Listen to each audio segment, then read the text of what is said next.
ஒரு கணமும் என்னை பிரியாமல் என்னோடு தங்கும் ஆண்டவரே, உம்மை நான் பிரிந்து சென்றாலும் என்னோடு தங்கும் ஆண்டவரே, என்னோடு தங்கும் என்னோடு தங்கும் என்னோடு தங்கும் ஆண்டவரே, என்னோடு தங்கும் என்னோடு தங்கும் என்னோடு தங்கும் ஆண்டவரே.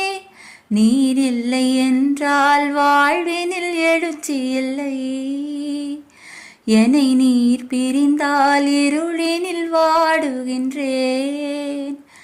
பொழுது சாய்கின்றது, இந்த நாளும் முடிகின்றது, வழியிலே சோர்ந்து விழுந்திடாமல் எனது ஆற்றலை புதுப்பித்திட